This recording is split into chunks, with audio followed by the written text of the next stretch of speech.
Hello guys. तो आज अपन solve करने वाले हैं जो 27 फरवरी को एग्ज़ाम आता है रीट L1 का फर्स्ट शिफ्ट का पेपर। तो उसकी जो पेडागोजी या फिर बाल विकास एवं शिक्षण विधि जिसको हम कहते हैं चाइल्ड डेवलपमेंट पेडागोजी, तो उसके जो 30 क्वेश्चन आए थे उसके बारे में आज हम डिस्कस करने वाले हैं। और आज तारीख है 20। तो कल ही इसके जो पेपर हैं वो क्वेश्चन पेपर अपलोड किए थे ऑफिशियल साइट पर। तो आज हम इसके क्वेश्चंस जो डिस्कस करने वाले हैं, तो देखिए इसमें पहला जो क्वेश्चन था वो था हल्के प्रभावी प्रतिक्रिया संभाव्य सूत्र में प्रतिक्रिया निषेध का क्या सूत्र है। यानी कि symbol of symbol represent reaction inhibitation, which symbol किसका प्रेजेंट कर रिएक्शन इनहिबिटेशन। तो इसका जो ये वैसे भी मैंने जो दिया था मेरे को कुछ भी आइडिया नहीं था क्योंकि मैंने ये प्रश्न पहले नहीं पढ़ा था। बट इसका जो डी यानी डेवलपमेंट या फिर कुछ, तो इसमें से जो सही आंसर था वो था ये IR। ठीक है, तो पहला जो क्वेश्चन था उसमें सही आंसर था IR। सॉरी ये चला गया ज़्यादा। इसके बाद में दूसरा क्वेश्चन, गार्डनर के अनुसार बहुपदी सिद्धांत, गार्डनर ने बहुपदी सिद्धांत दिया था, उसमें विद्यालय में किस प्रकार लागू करना चाहिए। अब देखो इसमें देखो पहला में केवल, तो केवल तो हो ही नहीं सकता, यानी कि ये तो पहला गलत ऑप्शन हो गया। दूसरा शिक्षकों को कला संगीत भूमिका अभिनय जैसे विविध विविध तरीके यानी विविध जहाँ भी शब्द आए तो यानी सभी बच्चों को साथ लेकर कार्य करता है, तो वहाँ पर ये सही होगा। और भी देख लेते हैं अगले जो भी ऑप्शन है, बुद्धिमत्ता प्रकार की पहचान के लिए IQ परीक्षण और शिक्षण विधियों को पारंपरिक कक्षा के दृष्टिकोण सीमित सीमित नहीं कर सकते भैया। और तो ये भी, तो इसमें जो बी जो ऑप्शन है वो सही होगा इसमें। ठीक है, तीसरा क्वेश्चन है किसी अन्य के व्यवहार या व्यक्तित्व लक्षणों को स्वयं द्वारा अपनाने को, यानी इंग्लिश में पढ़े what is the term for adopting someone else behaviour और personality traits as one's own, यानी कि किसी दूसरे का व्यवहार या जो भी उसके लक्षण है उसको अपने ऊपर ट्राई करना, उसको क्या कहते हैं अपन। तो सब्लिवेशन नहीं होता है, प्रोजेक्शन यानी किसी दूसरे के ऊपर और क्षतिपूर्ति यानी किसी कार्य की पूर्ति किसी अन्य के द्वारा करना, तो जिसमें जो आइडेंटिफिकेशन है यानी कि पहचान, तो इस तरीके से वो क्या करता है किसी दूसरे के व्यवहार या लक्षणों को अपने ऊपर उतारता है। जैसे किसी टीचर के या फिर कोई अब रोल मॉडल होता है, जैसे क्रिकेटर हो कोई और वैसा खेलना चाहता हो, तो वो क्या करता है उसके जो व्यवहार है उसकी तरह वो कैसे बालों को बनाता है या फिर उसके जैसे कपड़े पहनना, तो उसको क्या कहते हैं आइडेंटिफिकेशन या पहचान है। ठीक है, चौथा क्वेश्चन है हमारा क्रियात्मक अनुसंधान यानी कि एक्शन रिसर्च, इसकी मुख्य विशेषता क्या है। अब ऑप्शन देखते हैं, गतिशील प्रक्रिया है हो सकता है, दूसरा सैद्धांतिक, तो केवल थ्योरेटिकल नहीं है, ठीक है ये नहीं हो सकता। दूसरा है यह समस्या समाधान दृष्टिकोण से बचता है, तो ये तो हो ही नहीं सकता। केवल केवल हो ही नहीं सकता क्योंकि जहाँ भी केवल आए वो हो ही नहीं सकता ऑप्शन। तो इसका जो ऑप्शन सही है चारों में से वो है यही गतिशील प्रक्रिया है, it is a dynamic process है। ठीक है, चौथे क्वेश्चन में ऑप्शन ए सही हो गया। पांचवा क्वेश्चन, पढ़े गए पाठ को समझने या याद करने में कठिनाई का संकेत क्या है। ठीक है, अब देख पुस्तक का शीर्षक भूल जाना, अब शीर्षक भूला तो वही पढ़ने में उसको दिक्कत थोड़ी आएगी, शीर्षक तो याद रहे ना रहे, पाठ तो याद रहता है।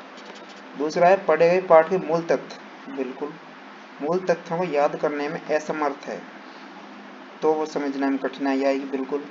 उच्च प्रवाह के साथ पढ़ना लेकिन कम समझना, अत्यधिक नोट्स बनाना, ये नहीं है, तो इसमें option B is the right answer. पांचवे क्वेश्चन के लिए बी राइट आंसर होगा।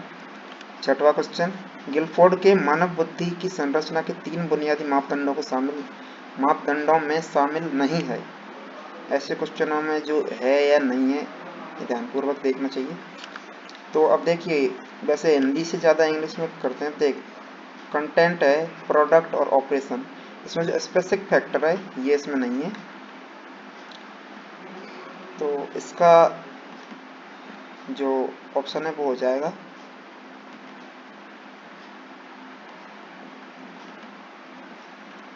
इसमें ए ऑप्शन हो जाएगा, क्योंकि स्पेशल फैक्टर यानी विशेष घटक इसमें शामिल नहीं है। गिलफोर्ड ने 3 जो वो दिए थे उसमें मापदंड, उसमें विषय वस्तु, उत्पाद और ऑपरेशन, जिसको प्रोडक्ट कहते हैं अपन, वो है शामिल। ठीक है, ऑपरेशन, प्रोडक्ट और कंपोनेंट।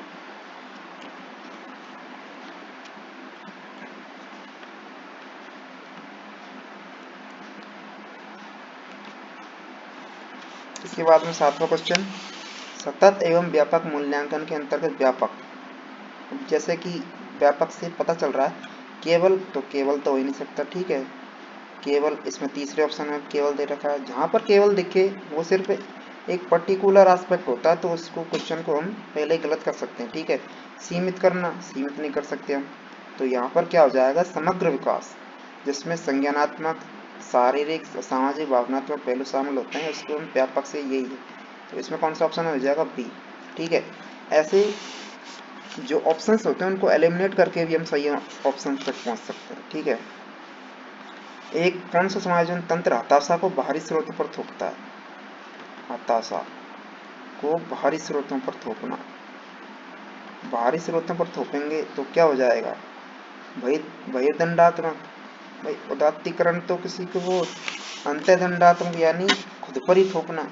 जैसे भाई किस चीज में सिलेक्शन नहीं हुआ तो कहेंगे भाई मेरी गलती है, तो ये अंतर्दंडात्मक हो गया। अब वो बाहरी चीजों पर थोपता है, जैसे भाई क्वेश्चन पेपर बिक गया या फिर उसमें क्वेश्चन गलत आया, आंसर की चेंज हो गई, तो ये क्या हो गया, बहिर्दंडात्मक हो गया। ठीक है, तो 8वें के लिए हो गया सही ऑप्शन ए।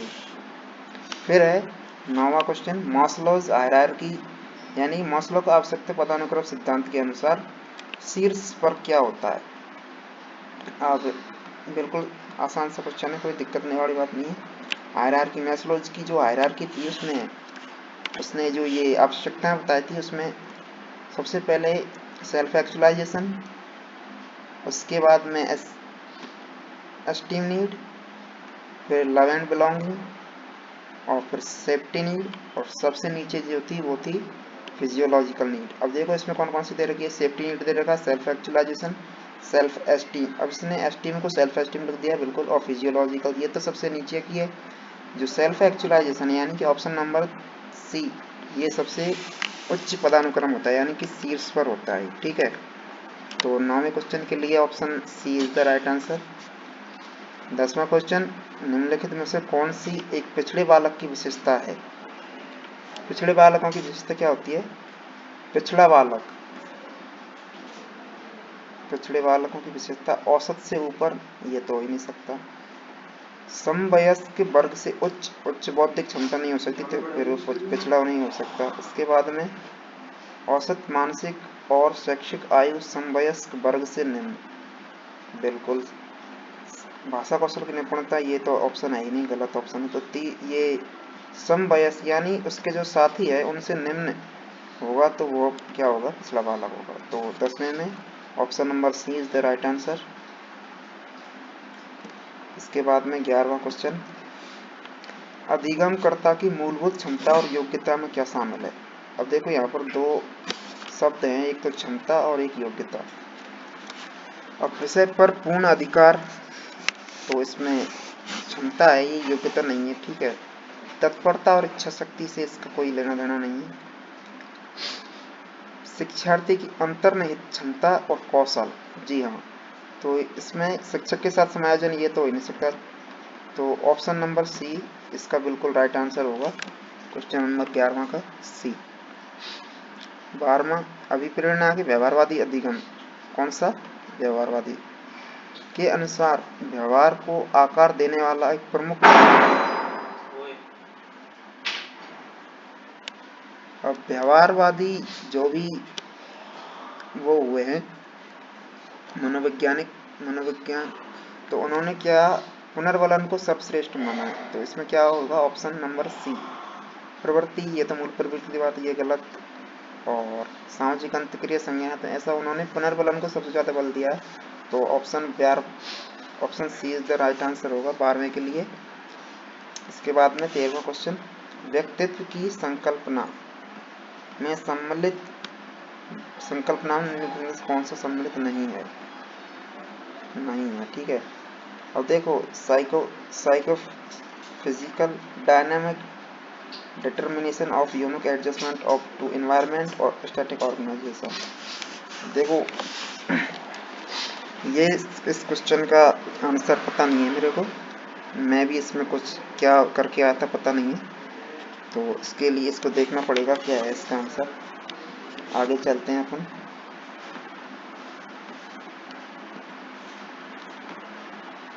चौदवा है अलावान्वित बच्चों के लिए मुख्य भावनात्मक चुनौती। कौन सी? भावनात्मक, ठीक है। अलावान्वित अति आत्मविश्वास, ये तो हो ही नहीं सकता भाई, अति आत्मविश्वास होगा तो फिर वो भावनात्मक अलावान्वित होंगे नहीं। अत्यधिक सक्रियता, जी नहीं। दूरदर्शिता, जी नहीं। ये तीनों ही ये जो पॉजिटिव पॉइंट है, तो ये तीनों ही नहीं होंगे भाई। अलावान्वित है तो उनमें क्या होगी? हिंसक ग्रंथि और नकारात्मकता होगी, बिल्कुल ठीक है। तो 14वें के जो क्वेश्चन है उसके लिए ए ऑप्शन राइट आंसर होगा।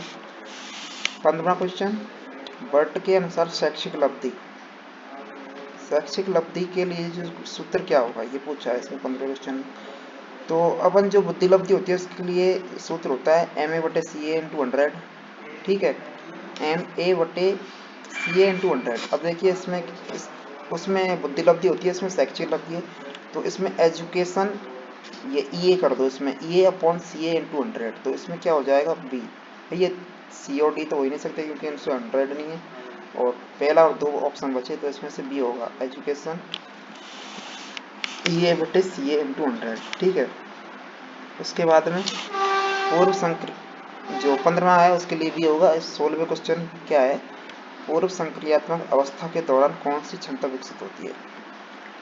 पियाजे ने जो 4 अवस्थाएं दी थी उसमें तो फर्स्ट थी सेंसरी मोटर, दूसरी थी प्री ऑपरेशनल, तो उसी की पूछ रहा है प्री ऑपरेशनल स्टेज, ये कब से कब तक होती है? तो 2 से 7 होती है, ठीक है। 2 से 7 पूर्व संक्रियात्मक अवस्था। तो इसमें क्या हो? Logical thinking, symbolic, concrete. अब देखिए कॉन्क्रीट और हाइपोथेटिकल थिंकिंग, ये तो किस में आएगी? जो तीसरी जो अवस्था आती है कॉन्क्रीट, उसमें आएगी। तार्किक लॉजिकल रीजनिंग में उसमें आएगी। इसमें क्या आएगा? ये प्रतीकात्मक सोच, सिंबॉलिक थिंकिंग जो है ये इसमें आएगी पूर्व संक्रियात्मक। वही बच्चा जो सिंबल या फिर चीज़ों को देख के उनके बारे में सोच सकेगा, ठीक है। इसके बाद में 17वां क्वेश्चन, RTE अधिनियम छात्रों के सीखने के मूल्यांकन के लिए शिक्षकों की जिम्मेदारियों के बारे में क्या कहता है? ठीक है भाई, प्रत्येक बच्चे की सीखने की क्षमता का मूल्यांकन करें और आवश्यकता के अनुसार अतिरिक्त निर्देश दें। हो सकता है छात्र क्षमताओं का मूल्यांकन किए बिना, बिना शब्द तो आ ही नहीं सकता, ये गलत है। केवल, केवल नहीं कर सकते, ठीक है। छात्रों के साथ बातचीत को कक्षा शिक्षण सीमित, ऐसे शब्द आपको ढूंढने ऑप्शन में और उनको एलिमिनेट करना है। जैसे इससे सीमित तो सीमित रख नहीं सकते। केवल शैक्षणिक वर्ष के अंत, केवल तो हो ही नहीं सकता। छात्र मूल्यांकन किए बिना, अब मूल्यांकन नहीं करेंगे तो बच्चा को पता कैसे चलेगा? तो इसमें A option is the right answer होगा भाई साहब। कैसे? कि प्रत्येक बच्चे की सीखने की क्षमता का मूल्यांकन करेंगे, जिससे कि हमको ज्ञात होगा कि प्रत्येक बच्चा किस तरीके से सीखेगा और इसको किस तरीके से बेहतर और किया जा सकता है उसके लिए, ठीक है। तो 17वें जो क्वेश्चन है उसमें होगा ए ऑप्शन। 18वें नंबर का क्वेश्चन है, निम्नलिखित में से कौन सी व्यक्तित्व मापन की एक प्रक्षेपण विधि परीक्षण की विधि नहीं है?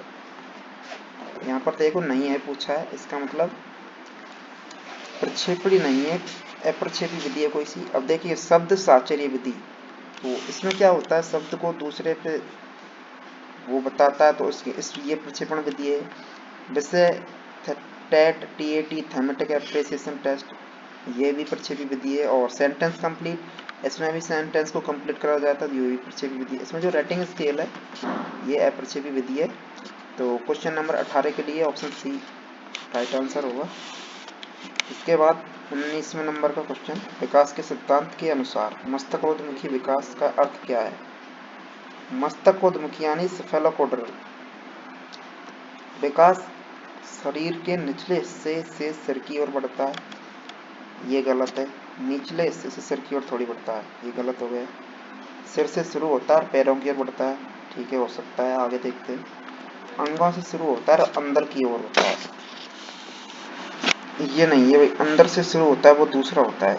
विकास का कोई विशिष्ट दिशाक्रम, ये तीनों ही ऑप्शन गलत है, तो इसमें क्या हो जाएगा, ऑप्शन नंबर बी 19वें में सिर से शुरू होगा, मस्तक, इसमें देखो मस्तकोद्मुखी, मस्तक से शुरू होगा पैरों की ओर नीचे की ओर आएगा, ठीक है।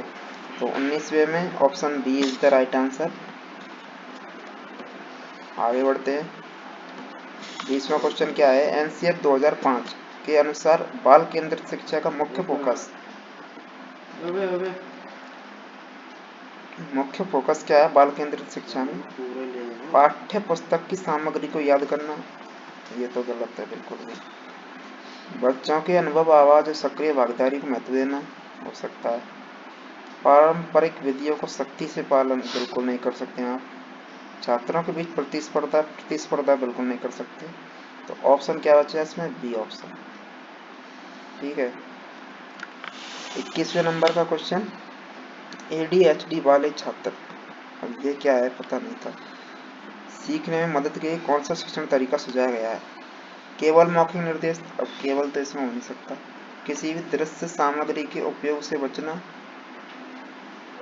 एडीएचडी की फुल फॉर्म क्या है यार, बहुत सारी तस्वीरों दृश्य संकेतों का उपयोग करना, लंबे असाइनमेंट नहीं दे सकते आप।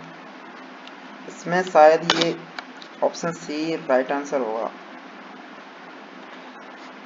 बचना। एडीएचडी का फुल फॉर्म ये पता नहीं है क्वेश्चन का, 21वें नंबर का जो क्वेश्चन है, सॉरी इसके लिए। बेंडूरा ने दूसरों के व्यवहार का अवलोकन करके सीखने को क्या नाम दिया था, तो स्थानापन्न अधिगम था उसका, ऑप्शन सी।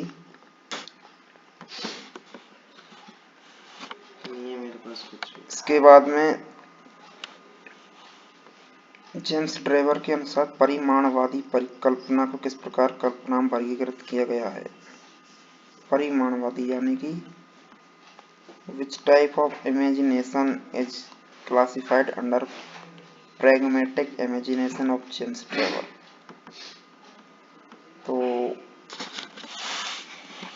कलात्मक, व्यवहारात्मक और सैद्धांतिक, और सौंदर्यात्मक और अनोखी, कलात्मक और सृजनात्मक, और संरचनात्मक और सृजनात्मक। इसमें शायद ये डी ऑप्शन सही होगा। और 24वें नंबर का क्वेश्चन है, आनुवांशिकता और पर्यावरण के संबंध का वर्णन करने के लिए गणितीय मॉडल, गणितीय मॉडल यानी उसमें जो बीच में निशान था वो कौन सा था, तो गुणा का निशान था, बिल्कुल। विकास बराबर आनुवंशिकता इंटू पर्यावरण के बीच में। इसके बाद में तो 24वें में ऑप्शन डी। 25वां क्वेश्चन, एनसीईआरटी के दस्तावेज प्रारंभिक स्तर पर सीखने के प्रतिफल, सीखने के प्रतिफलों के उद्देश्य के बारे में क्या कहता है। विद्यालय में एक समान शिक्षण विधियों को बढ़ावा देना, गलत। अवधारणाओं को रटना बिल्कुल नहीं चाहिए। यह सुनिश्चित करना कि छात्र उपयुक्त आयु उपयुक्त दक्षताओं को प्राप्त करे, केवल सैद्धांतिक नहीं दे सकते। ऑप्शन सी हमारा राइट आंसर होगा। इसके बाद 26वां क्वेश्चन, वृद्धि और विकास के बीच में मुख्य अंतर क्या है। तो देखते हैं, वृद्धि मात्रात्मक परिवर्तनों को संदर्भित करता है, जबकि विकास मात्रात्मक और गुणात्मक दोनों परिवर्तनों को शामिल करता है। वृद्धि केवल मानसिक, वृद्धि मानसिक थोड़ी होती है, बिल्कुल गलत। विकास परिपक्वता पर रुक जाता है, नहीं, विकास हमेशा चलता रहता है। वृद्धि और विकास पूर्णतः संबंधित है, बिल्कुल नहीं। तो इसमें जो ऑप्शन ए है ये पूरी तरह सही है। 26वें जो क्वेश्चन है उसमें ऑप्शन ए। उसके बाद में 27वां क्वेश्चन, मनोविज्ञान में व्यक्तिगत विभिन्नताओं की सही व्याख्या क्या है। क्या व्यक्तिगत विभिन्नता, व्यक्तियों में एकल या अनेक विशेषताओं के संदर्भ में विविधता या विचलन, एक ही प्रजाति के लोगों के बीच समानता तो हो ही नहीं सकती। व्यक्तिगत विभिन्नता पूछ रहा है तो समानता कहाँ से होगी। व्यक्तियों में भावना प्रतिक्रिया समानता, ये भी गलत ऑप्शन। व्यक्तियों के विचारों व्यवहार में समानता, बिल्कुल गलत। तो ऑप्शन ए इसमें बिल्कुल राइट होगा, 27वां क्वेश्चन, व्यक्तियों में एकल या अनेक विशेषताओं के संदर्भ में विविधता या विचलन क्या कहलाता है? व्यक्तिगत विभिन्नता।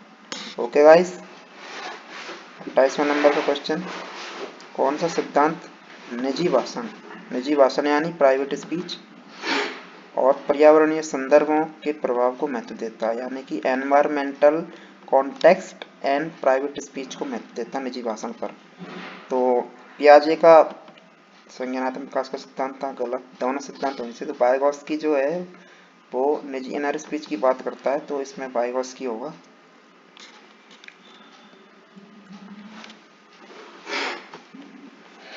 इसके बाद में अगला क्वेश्चन, बीएफ स्किनर ने अधिगम की व्याख्या करने के लिए मानवीय व्यवहारों तथा उद्दीपकों के बीच पर बल दिया है, यानी कि क्या बल दिया है उसने?